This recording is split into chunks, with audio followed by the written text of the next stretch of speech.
Well, the 2025 amusement park season is about to come to an end, and this year has been a real roller coaster, no pun intended. So, in these next few videos, I'm planning to take a look back at this year in amusement parks, and also look forward to next year to see what there is to get excited about in 2026. And we'll start by taking a look back at all the new rides that opened this year to determine which are the top 10 best roller coasters of 2025. So, without further ado, let's dive right in. Kicking off our list is Busch Gardens Williamsburg's 50th Anniversary Edition, Big Bad Wolf, The Wolf's Revenge. This is a B&M family inverted roller coaster which replaced the plot of land previously held by the infamous Aero roller coaster Drachenfire. This ride has just over 2,500 feet of track and 2 lift hills, each one standing at a height of 67 feet, and it reaches a top speed of 40 miles per hour. It's a pretty fun ride for kids and adults alike, and it takes you through a small reconstruction of a German village, a nice homage to its namesake ride, the original Big Bad Wolf, which closed in 2011. Other than that, there's not much to say about this ride. It's just 2 big drops and a bunch of turns. Heading down the east coast to Florida, we'll pick up the intensity a little bit with Curse of the Werewolf at Universal's Epic Universe. This is a launched mock rides spinning roller coaster, which is a fun family attraction.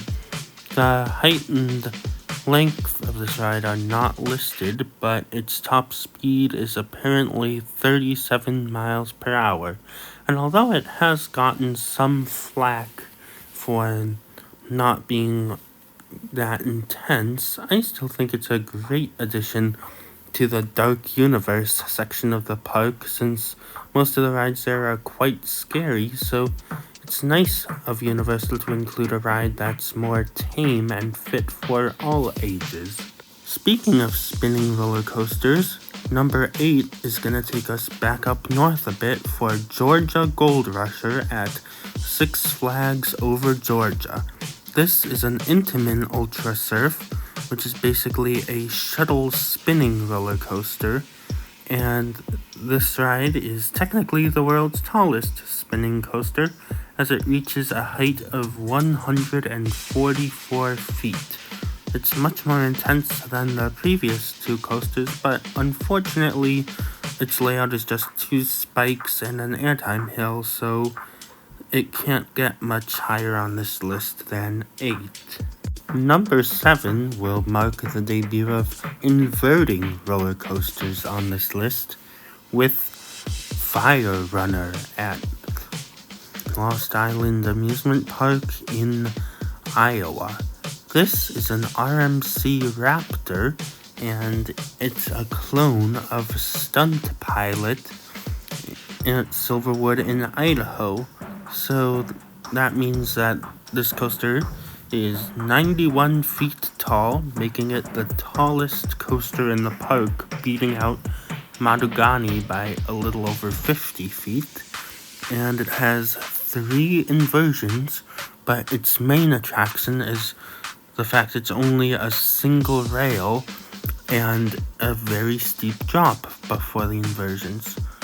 I mean, there's not really much bad to say about this. It's an RMC, so it's a solid, smooth ride. My only complaint with this is I wish it was a bit longer, because Lost Island has plenty of room for a longer layout if they wanted one. For number 6, we're heading back to the East Coast for Rapterra at King's Dominion in Virginia. This is a launched B&M wing coaster with a top height of 150 45 feet, 3 inversions, and a track length of over 3,000 feet with a top speed of 65 miles per hour. It's a pretty short ride, but it does manage to do a lot with its layout, not just inversion after inversion after inversion, which I really appreciate.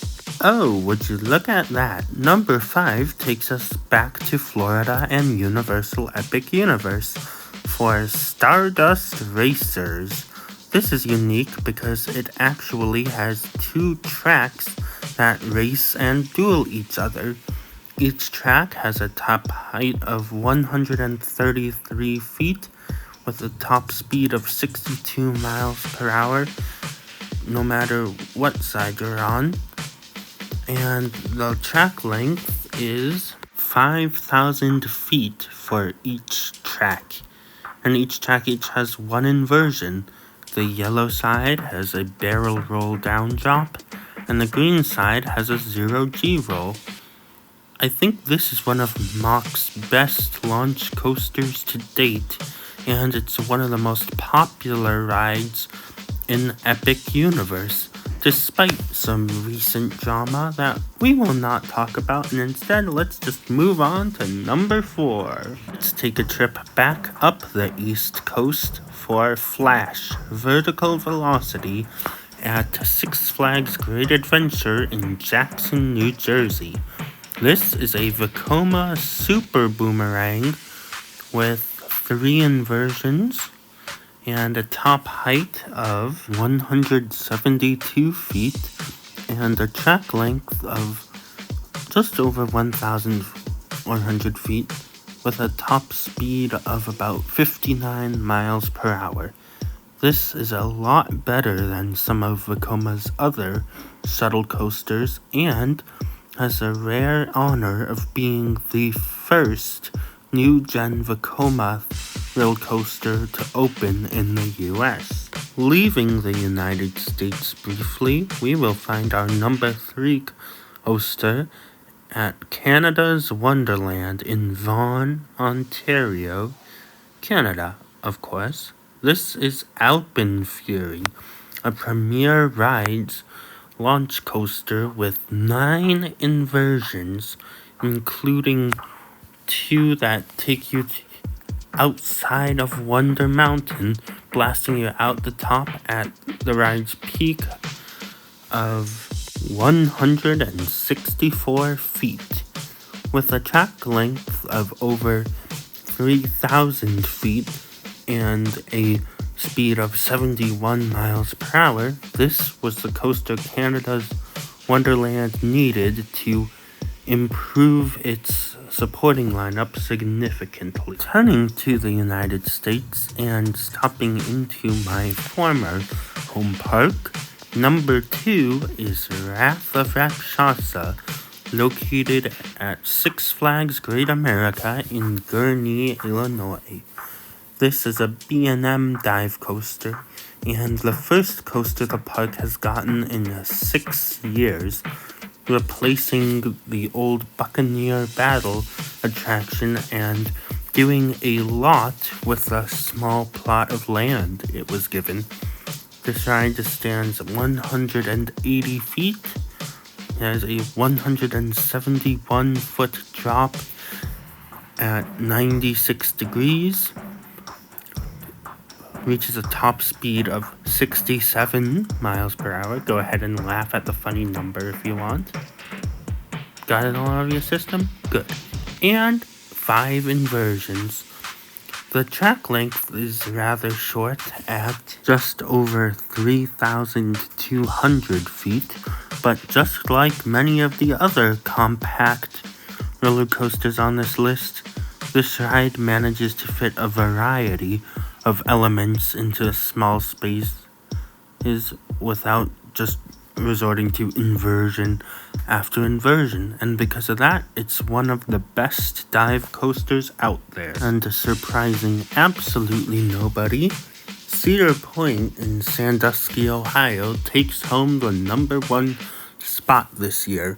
Introducing Siren's Curse, a Vekoma tilt coaster and the first coaster of its kind to be built since 2002. And this is a new gen Vekoma, so it's a lot better than the other one that exists in Taiwan.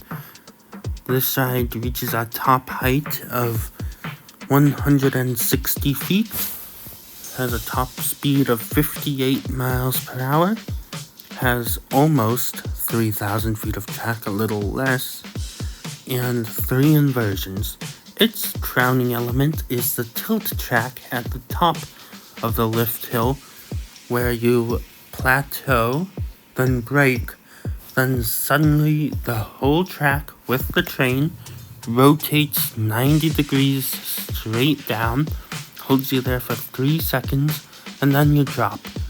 Sure, it's a gimmick, but it's unique enough to propel this ride to number 1.